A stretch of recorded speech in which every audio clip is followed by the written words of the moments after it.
स्मृति ने इतनी उनकी तारीफ करी थी एक फंक्शन में कि जब मुझे स्मिता जी ने बोला कि लिटो फेस्ट फंक्शन है, तो अभी जब लिटो फेस्ट जब मैंने सुना तो ये लिटरेरी फंक्शन होगा, सो मुझे मेरे मन में कहा I am the most illiterate person to attend that. So जब मुझे उन्होंने कहा कि मंजू जी आ रहे हैं, अनूप जी है, तो I felt very relax and in fact I wanted to meet them. मेरी आवाज कम है?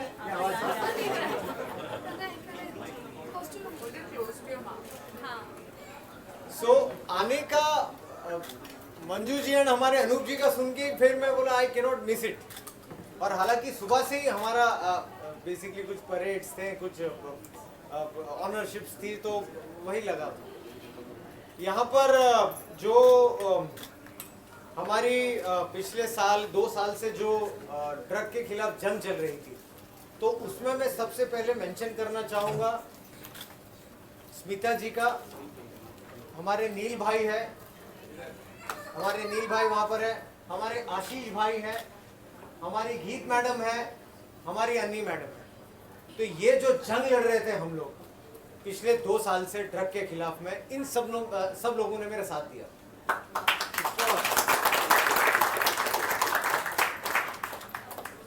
जब मैं बहुत ही जो मेरे पिताजी थे बहुत ही गरीब परिवार से आते थे, बहुत ही छोटा सा गांव है, अनूप जी एंड मंजू मैडम विकास जी, बहुत छोटा गांव है जिसे वाशिम कहते हैं, वरुड़। बहुत किसने सुना भी नहीं होगा इसका नाम। तो मेरे पिताजी बहुत मेहनत करके गरीबी से उठ के मुंबई शहर में आए, सरकारी जॉब लिया। फिर हमारी माता जी थी, जो मेरी माता जी थी हरियाणा से, रेवाड़ी से, तो दोनों ने लव मैरिज किया, इंटरकास्ट मैरिज 1978 के ज़माने से किया। तो जब जितना भी माता पिताजी ने जितना भी मेहनत करके मुझे पढ़ाया, इस मकाम पे लाया, तो जब 2006 में मुझे याद है कि मैं जब as a non gazetted officer, जिसे डीएसपी रैंक ऑफिसर कहते हैं, आईबी में मैं कार्यरत हो गया, इंटेलिजेंस ब्यूरो में। तो उस दौरान मेरे मदर ने मुझसे एक रात में बहुत भावुक होकर मेरे मदर ने एक पंक्ति लिखी थी और कहा था कि मुझे याद नहीं है एग्जैक्टली, लेकिन लास्ट की लाइनें सिर्फ याद है कि मैं मेरे बेटे को देश के नाम पे समर्पित करती हूँ। तो मैं इस दुनिया में मेरी माँ से ज़्यादा, ऑफ कोर्स सब अपनी माँ से ज़्यादा किसने प्यार नहीं किया है, तो वो मेरे जहन में अभी तक, वही मेरे जहन में जब भी कुछ होता वही मेरे जहन में होता है। और मैंने मेरे माता जी से यही वचन लिया था कि मैंने जैसा आपकी सेवा किया वैसे ही भारत माँ की सेवा करूँ। इस कार्य करते करते मैं बहुत ही भारत सरकार का भी शुक्रगुजार हूँ कि उन्होंने मुझे बहुत अलग अलग एजेंसीज में इतना केपेबल, इतना काबिल समझा कि उन्होंने मुझे वहाँ भेजा। कभी कभी पब्लिक इंटरैक्शंस जॉब्स में था मैं, तो वहाँ पर 1-to-1 इंटरैक्शंस होते हैं, कभी कभी कुछ लोगों से मुठभेड़ होती है, लेकिन हमेशा एक चीज़ फॉलो की है कि भारत का एक ही संविधान है, भारत का एक ही कायदा है, तो दो लोगों कायदे नहीं कर सकता। तो 1 rule will be applicable for all, यही मैंने करने की कोशिश की है। कुछ लोगों को ये चीज़ पसंद नहीं आई है। अगर मैं ये नहीं कर पाया तो फिर मेरा एक भारतीय होने का, मेरा एक IRS ऑफिसर होने का क्या फ़ायदा? फिर उससे अच्छा मैं घर पे बैठ जाऊँ अगर मैं ये नहीं कर पाया तो वो करने की जद्दोजहद में काफ़ी इश्यूज, काफ़ी एलिगेशंस, काफ़ी जंग, लेकिन भगवान की कृपा है, आप लोग के जैसे लोगों का साथ है। मंगत जी ने जो सपोर्ट दिया था वो मुझे अभी भी याद है। मैं तो एक सरकारी अधिकारी होने के कारण मीडिया में आ नहीं सकता, प्रेस कॉन्फ्रेंसेस नहीं कर सकता, लेकिन क्रांति से शेयर करता था मैं जो सपोर्ट उन्होंने दिया। मंगत जी ने सबसे पहले उन्होंने ही सपोर्ट दिया था मुझे, जब भी जो कठिनाई बीच में आई थी तब। तो ऐसे महान लोगों के साथ में इनका सपोर्ट पाने के बाद में हम लोग काम कर पाते हैं, सर्वाइव कर पाते हैं। एनसीबी में यहाँ पर आने के बाद में जब मैं 1.5 साल कार्यरत था वहाँ पर, in fact I have been transferred now, तो वहाँ पर भी हमने यही देखा था कि जो भारत में जो मेन प्रॉब्लम्स है, 2 प्रॉब्लम्स हैं।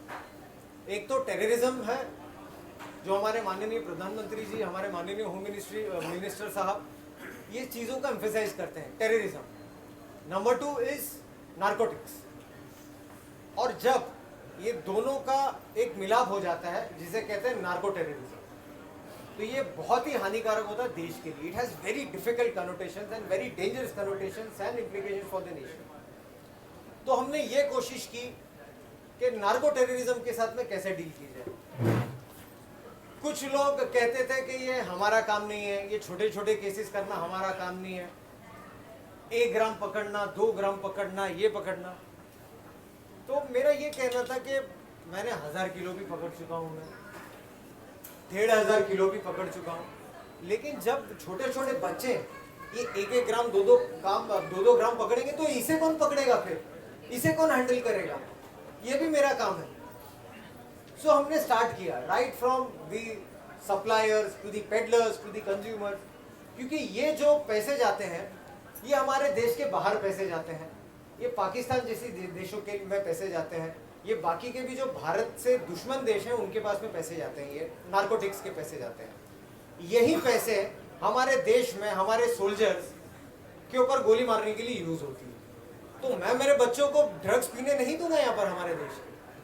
तो कैसा मैं कर सकता हूँ? ये चाहे छोटा हो या बड़ा हो, मैं तो उसको खत्म करूंगा, चाहे उसकी कोई भी कीमत।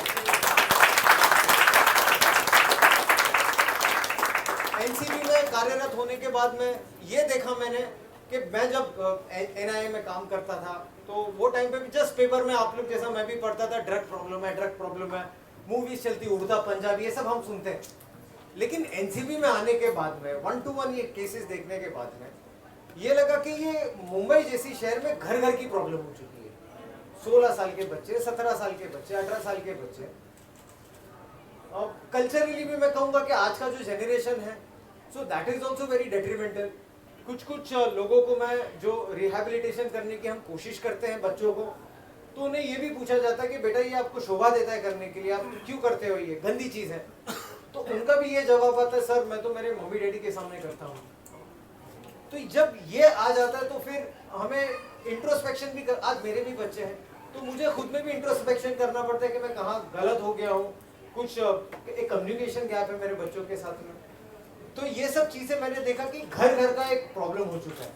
एंड ड्रग कंजम्पशन कुछ तबकों में has become a general norm. मैं ये कहूँगा कि जैसा कि हम नॉर्मल चाय पीने चले जाते हैं, जैसे नॉर्मली नाश्ता करने चले जाते हैं, वैसे ही नॉर्मल ड्रैग किया जाता है कि हम नॉर्मल ड्रैग। तो it is a very normal thing which in one section और some things in the society it happens.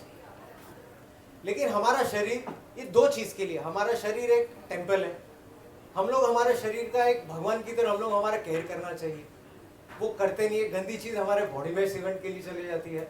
Second thing is हमारे देश के लिए हानिकारक है, नुकसान देता है। तो why not to have a full throttle war against this. मैंने कोशिश की, मेरे से जितनी हिम्मत थी, फिजिकल हिम्मत थी, मेंटल हिम्मत थी, मैंने कोशिश की इसको रोकने की। और जब तक मैं एक IRS अधिकारी हूँ और जब तक मेरे में हिम्मत है, जब तक मेरे में खून है, जब तक मेरे में कतरा, मैं लड़ते रहूँगा। चाहे आप मेरे पर कितना फिजिकल अटैक करें, काफ़ी फिजिकल अटैक हो चुके हैं, भगवान की कृपा है, आप लोगों की दुआएं बच चुका हूँ बार बार उससे। आप लोगों ने, कुछ गंदे लोगों ने काम रोकने की कोशिश की, मैं वहीं खड़ा हूँ आप लोगों के बीच में, एक सम्मान ले रहा हूँ आप इतने बड़े लोगों से, तो कुछ कर नहीं पाए, ना कुछ कर पाएंगे, क्योंकि आपकी नीयत सही है, आपकी देश सेवा करने की नीयत सही है। और मैं करता रहूँगा भले कितना भी मेरे को लोग रोकने की कोशिश करें।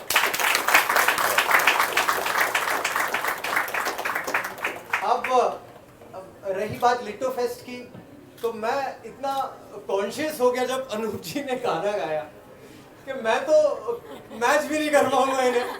फिर उसके बाद में हमारी मंजू जी ने जब वाणी अपनी स्टार्ट की तो मैं और डर गया। मुझे गोलियां नहीं डराई, मुझे अपनी वाणियों ने डरा थी कि मैं कैसे मैच कर पाऊंगा, कैसे इनकी तरफ में। तो बहुत बहुत शुक्रिया। I am humbly touched Anoop ji, Vikas ji, ma'am के आप लोग ने इतना मेरा सम्मान किया। हमारी प्यारी स्मिता जी ने भी हमें एक महाराणा प्रताप सर की ट्रॉफी दी हमें। तो इससे बड़ा गर्व की बात और इससे बड़ा ट्रॉफी या गिफ्ट मुझे आज तक नहीं मिला है। मैं रेडी रहूंगा आपको। तो ज्यादा वक्त ना लेते हुए मैं आपको धन्यवाद देना चाहता हूँ। आप लोग ने एक पेशेंस लिसनिंग किया है और बहुत लोगों ने सपोर्ट किया है हमारी जंग में, तो आप लोग का तहे दिल से मेरा धन्यवाद। Thank you very much. जय हिंद, जय भारत।